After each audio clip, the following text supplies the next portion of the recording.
Good evening, and welcome to tonight's edition of the Mary Trump Show. It is another Ask Me Anything within reason. Between the State of the Union, particularly the Republicans' response to it, and a lot of things that have been going on down in Florida, et cetera. A lot of you have had we've had a lot of questions coming in, so I thought, I'll do another one of these again, also because I like it. I like hearing from you guys. I like answering your questions. I just want to start briefly by talking about something that's going on. As you know, if you watched our live stream of the State of the Union, I thought it was extraordinary. I thought President Biden gave the best State of the Union address in modern American history, and probably the best speech of his lifetime, and one of the best top 5 best speeches I've ever heard. That having been said, of course, it isn't perfect. Nothing is ever perfect. There are always things that you wish the person giving the speech would say that they don't say, or you wish there are things that they would emphasize more. So the two glaring omissions, or the two things that got slighted, were the fact that Florida is literally being turned into a closed fascist state by Ron DeSantis. I think the Democrats really need to start calling out the book banning and the erasure of African American studies, the treatment of especially transgender youth, but the entire LGBTQ plus community, how private businesses are being punished by the government. It's fascism. They really need to be calling out this stuff, and the way DeSantis and other governors like Abbott and Youngkin are trying to make schools and things like parental choice and education a centerpiece of their 2024 campaigns, because as we saw in Virginia with Youngkin, that works really well on terrified white people. So we need to head that off at the pass. And the other thing that I really had hoped President Biden would go very hard after was the Supreme Court. Now, he did talk about making Roe v. Wade the law of the land and codifying it. Having Congress codify it. However, the problem is the Supreme Court. The problem is the judiciary, the right-wing radical judiciary that was put in place, especially by Donald, but also, actually every Republican since Reagan. So the reason I'm bringing this up now is because we just heard that a judge out of Amarillo, Texas, who was, of course, appointed by Donald Trump, is on the brink of making mifepristone, which is a medication used for many things, but also as an abortifacient, making it illegal nationally. And if he does indeed do that, the Supreme Court, I'm assuming it would be appealed to the Supreme Court, and we know what this Supreme Court will do. They will uphold that ruling. So that means even if you live in California, or you live in New York, or you live in Massachusetts, you or your spouse or your children will not have access to what has for decades been a perfectly safe and legal medication. So I just wanted a sort of a public service announcement. Please, if you are of childbearing age, stock up. Okay, because I don't trust the judiciary, and I'm just hoping, I keep hoping that something will be enough for President Biden, his administration, and Democrats to take seriously the idea of court reform. We need to expand the Supreme Court to at least 13 to nullify the extremist supermajority, the Christo-fascist supermajority that currently exists on this court. I mean, they're taking a sledgehammer to voting rights. Should have been enough of a, red flag, but apparently not. Anyway, just wanted to start with that. Stock up on mephistoprone if you need it, or if you in the future think that you would perhaps have use of it. Okay, so I'm going to get to your questions. Let's see. From Greg in Portland, Oregon, did President Biden seal the deal on the Democratic nomination after his speech this week? Yes. Let me expand, because that's not a particularly interesting answer. I have to be honest. I find the fact that it's even been questioned before this really disappointing. You know, the last thing Democrats should be doing right now is questioning their party leader, especially given the fact that President Biden has the best first 2-year record of any, I think, I could be wrong, but of any president in modern history, especially given the hand he was dealt. Think about what he came into office having to confront: an economic crisis, a massive health crisis. Remember the month he came into office, January 2021, upwards of 5,000 Americans were dying every day from COVID. I mean, it's still far too many people are still dying. You know, it's 400, 500 a day, but 5,000 Americans a day were dying the month of Joe Biden's inauguration. That's insane. Plus, of course, as we knew after the 2020 election, with the big lie beginning to spread and be quietly or loudly supported by the Republican Party, and of course, after the events of January 6th, the insurrection against our government, he was also dealing with a massive and terrifying crisis of democracy. So, you know, so far we've been dodging a bullet, but the fact that Democrats have been kind of wondering, is he too old? Is this going to it's been maddening to me. You know, we have columnists writing about it as if there aren't more important things going on right now. Okay, so I was always shocked if, you know, people ask me the question, do you think Biden should run? And my answer was always, if President Biden runs, I will support him 100%. That's it. So I think the speech did a tremendous job of quieting the naysayers and removing all doubts as to his ability to handle the job, his ability to think on his feet. You know, people say all the time, well, 80's old. He's going to be 82. Listen, theoretically, I think that president should be younger. Okay. But there's no reason he is president now. People voted for him knowing how old he was. Unless they thought that he was going to get younger in office. I don't think that's a thing that could happen. So it's like, if anybody's shocked that he's now 2 years older than he was when they voted for him, they don't understand how time works, apparently. And I know COVID has definitely created some temporal dislocation for a lot of us, but still, time only goes in one direction. So, and the other thing about it, it's like presidents don't have to run marathons every day.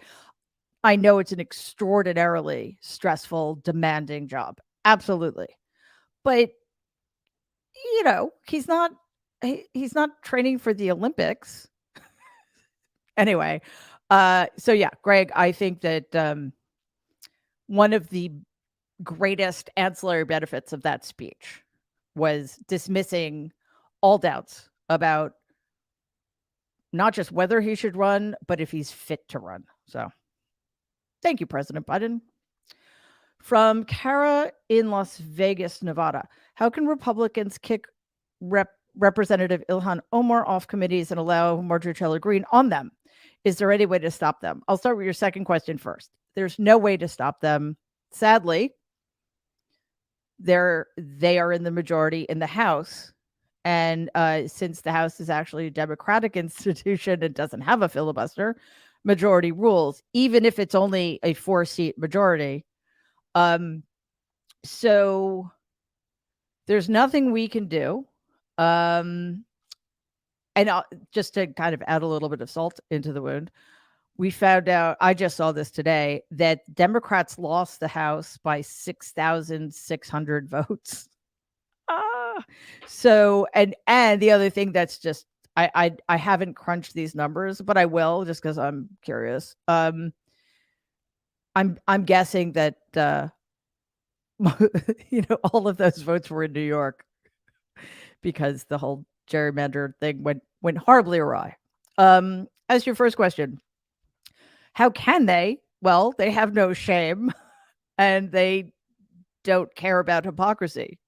So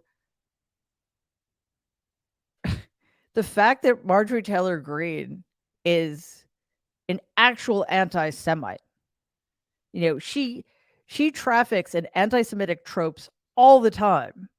She speaks at gatherings hosted by actual Nazis. Okay. Representative Omar said, used an anti-Semitic stereotype. This was a few years ago now, and apologized for it. I'm not excusing it, but she owned it.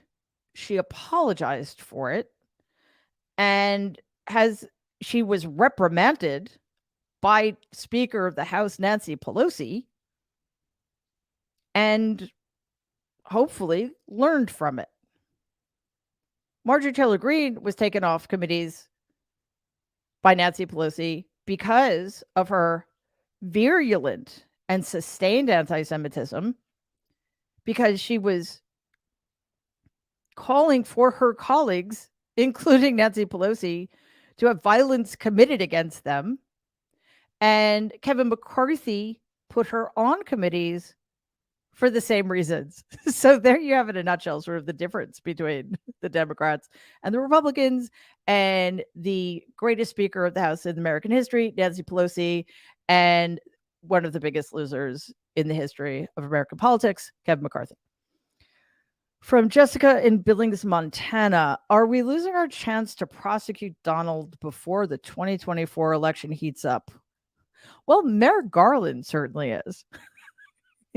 I've mentioned this a lot, but Robert Mueller, in his report, made it very clear that if Donald had not been in the Oval Office, he could have been indicted on 9 or 10 charges of obstruction of justice. He literally wrote a roadmap for whoever the next attorney general was going to be, assuming Donald was no longer in office. And I think for 7 out of 10 of those, the statutes of limitation have passed. So that's disturbing. So now we're hanging everything now on January 6th, his involvement in January 6th, and the Mar-a-Lago documents case. Thankfully, Jack Smith is in charge of both of those, and Merrick Garland, I shouldn't have anything to do with them. I mean, I assume he doesn't. That's why he hired a special prosecutor. And I think that of the two, the documents case is the easier one because the intent is so clear. But I've been thinking the same thing about the Fulton County case of election interference, because people say, well, there's a smoking gun. We have him on tape. It's like, that's not a smoking gun. That's actually seeing him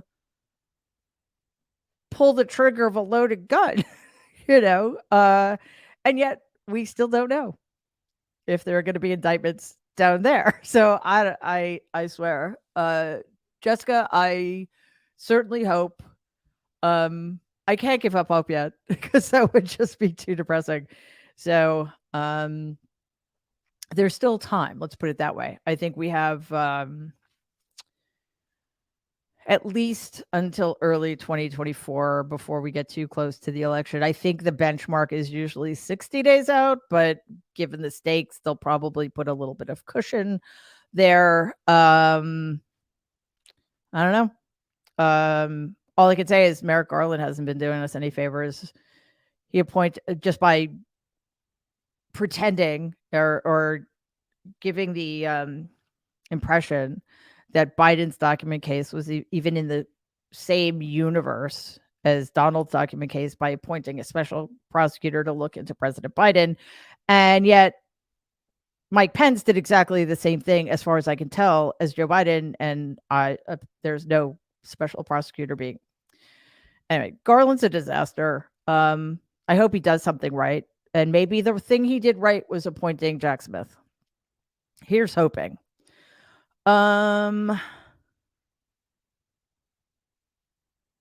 Brian in Santa Barbara, California, with AI putting the future of white-collar jobs and homework into question, is this the time to kick off universal basic income? Unfortunately, I don't really know what the first part of that means. I mean, I know what AI is, artificial intelligence, but I'm not really sure how they would be putting white-collar jobs into question, unless Spynet is going to take over the world. But what I can say is I've always believed in universal basic income. The fact that there is this oxymoron called the working poor in America, the richest country on the planet, has always been despicable to me. The fact that 140 an hour job can pay so little that somebody needs to work 2 or 3 jobs. I mean, if somebody needs you to do a job, they should pay you a living wage. And if they're not paying you a living wage, well, that's a problem with the system. But something needs to be done to supplement that income, and it shouldn't require a human being to work 80 hours a week.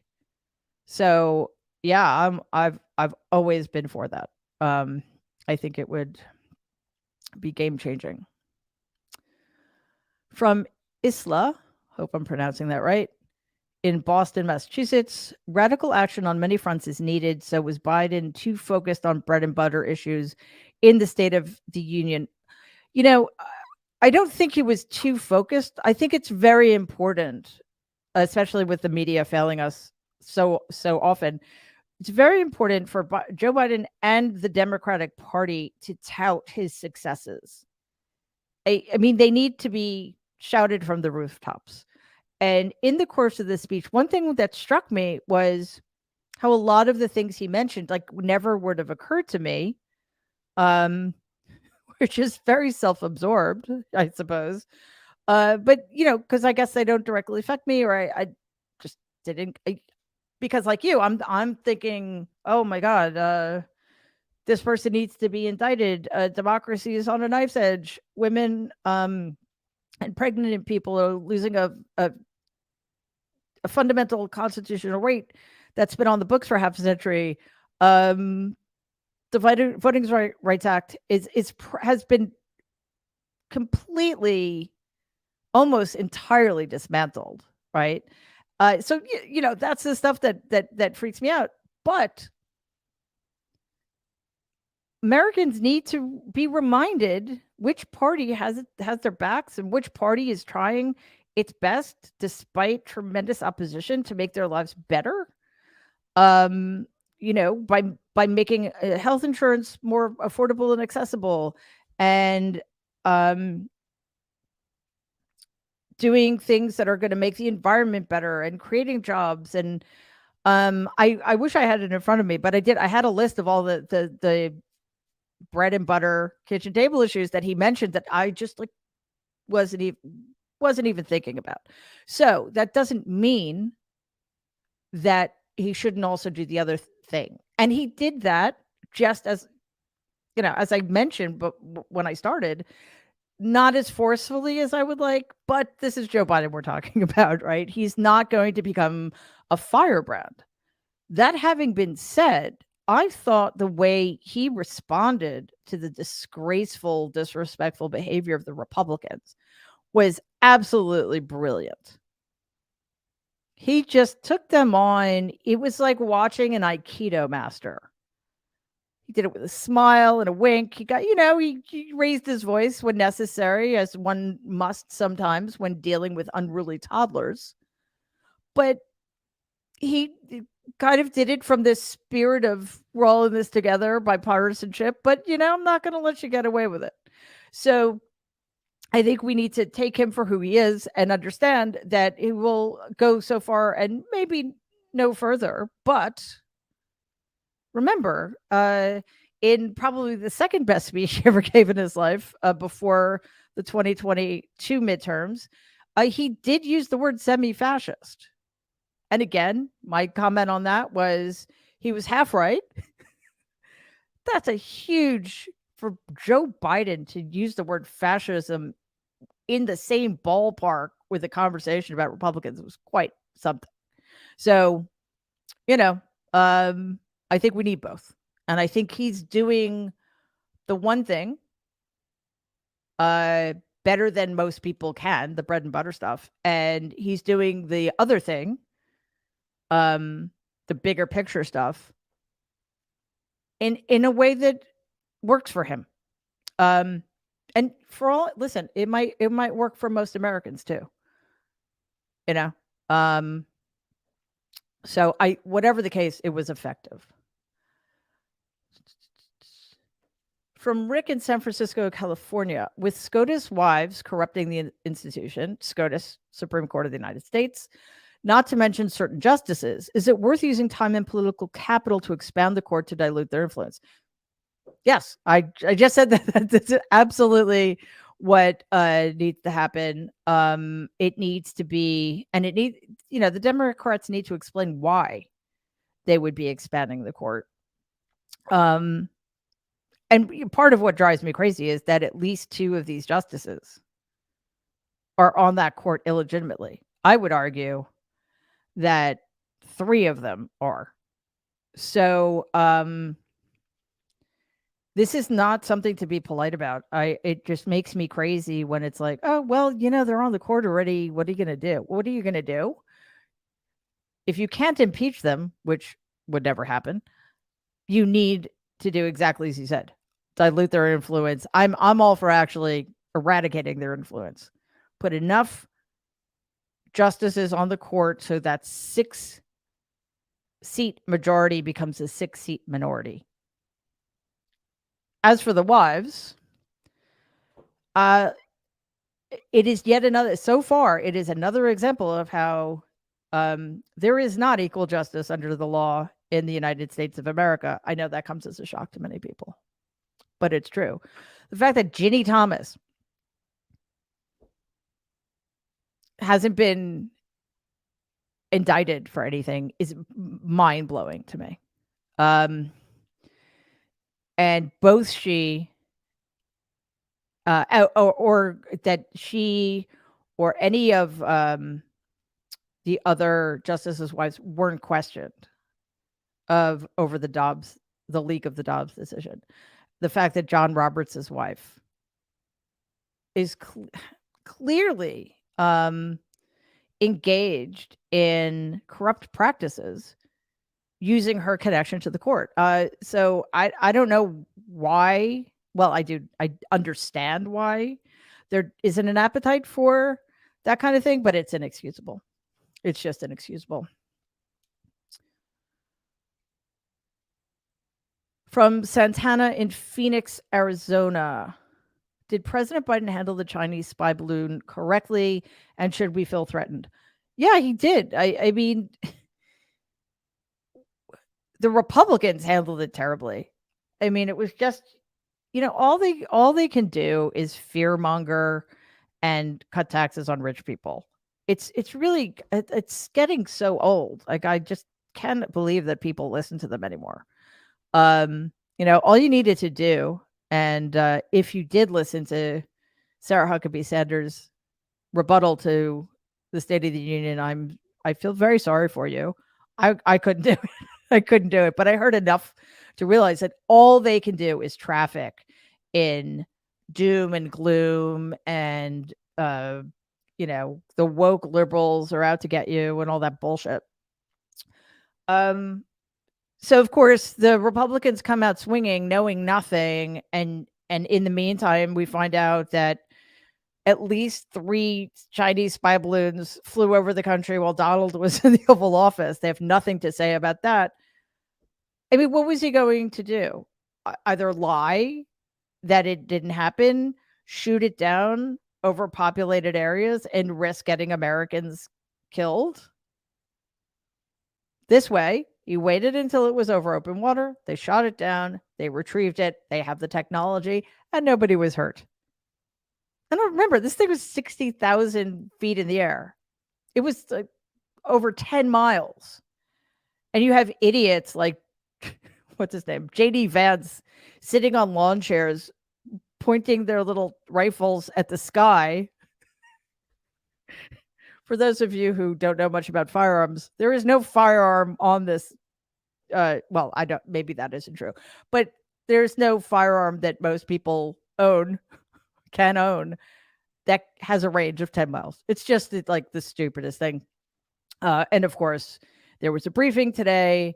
And even though most of the Republicans lied about what happened, Mitt Romney came out and he's like, yeah, President Biden did exactly what he needed to do. What can I tell you? So there you go.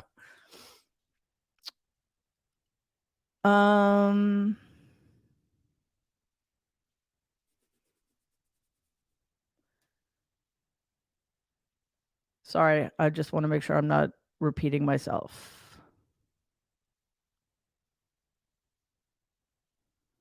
From Jane in Denver, Colorado, President Biden looks set to end the COVID emergency declaration in a matter of months. Is it safe to do so?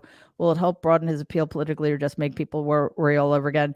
This is one of the few areas in which I totally disagree with the Biden administration. I am not a huge fan of how they've handled COVID in the last year.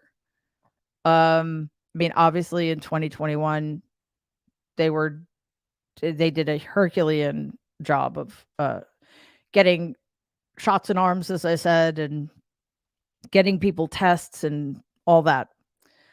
But I kind of worry that they've given into COVID fatigue and the fact that people are sick of it. Well, guess what, guys?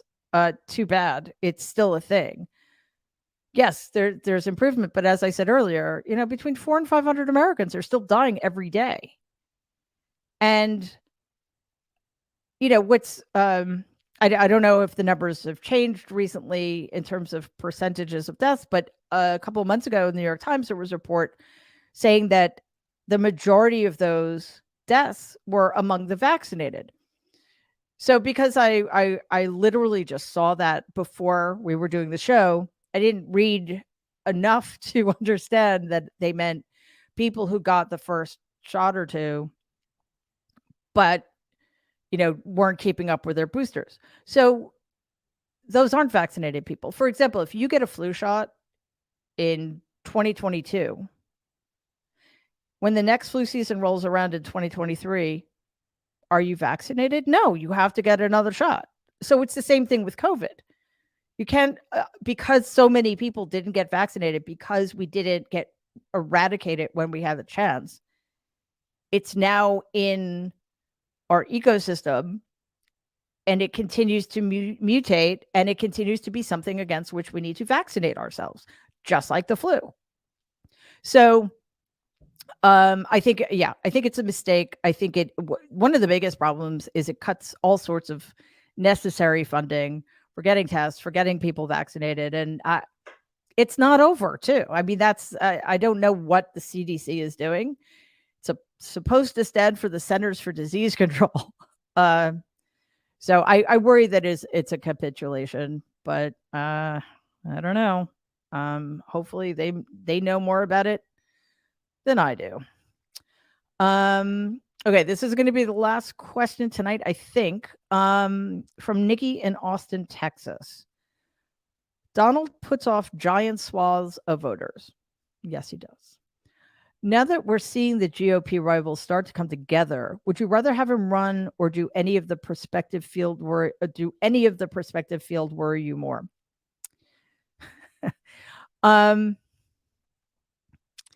Well, I think there are people who were theoretically more dangerous. Like, I think Ron DeSantis is an ideologue and a fascist. And Donald is going to do whatever he thinks works for him, right? And if that's being a fascist, so be it. So he's shown that, but he's not an ideologue, and he's not very bright, And I don't know. I mean, there's something particularly, and again, I don't want to make it sound like Donald's good. Like, it's not like that. It's just, I think DeSantis under the right circumstances is potentially more dangerous. However, Donald has a kind of charisma that nobody else in the GOP field that I know of has. So that makes him more dangerous because he's more viable as a candidate. So what I want to see him run, but I also want to see other people run. And I want to see him destroy them and himself in the process. That's what I'm hoping for.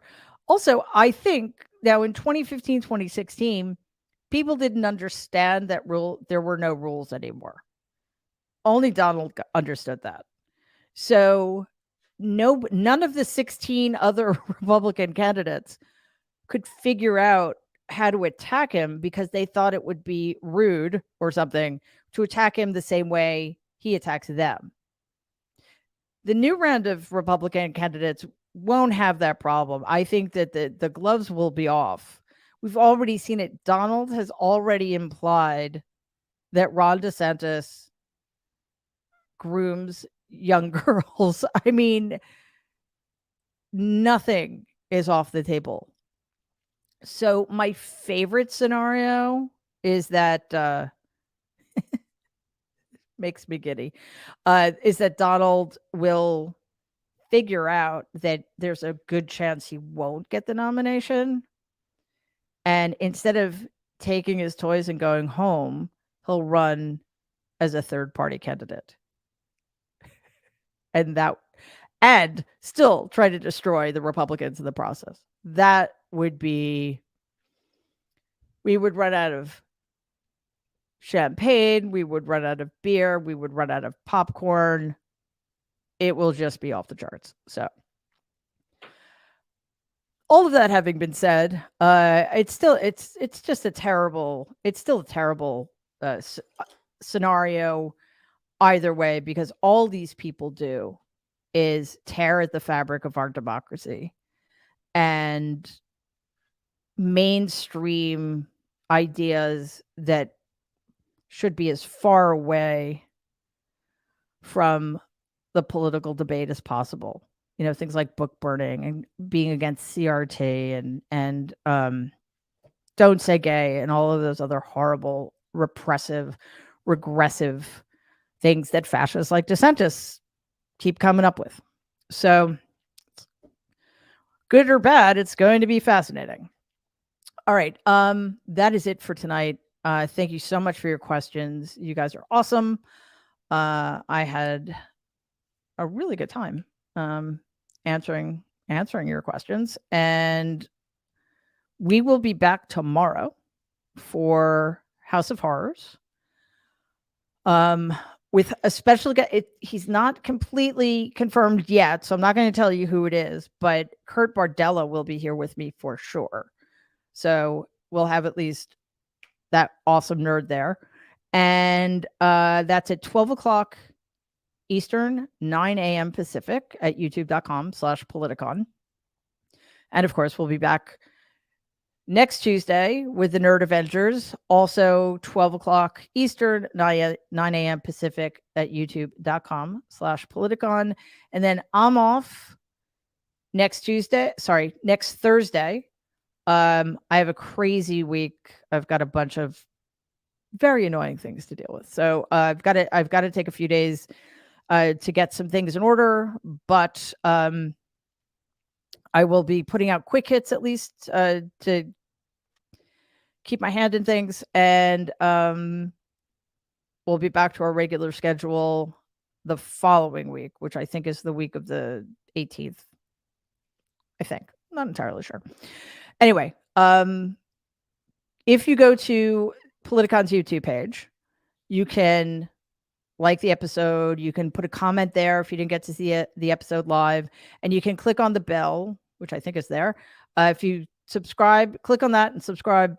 you will be alerted every time a new video drops. And of course, you can listen to all of the shows on Apple Podcasts or wherever you listen to podcasts, and a 5-star review would be very much appreciated because it really does help other people find the show. And that is it. Thank you so much for being here. We'll see you back here tomorrow. In the meantime, stay safe and be kind.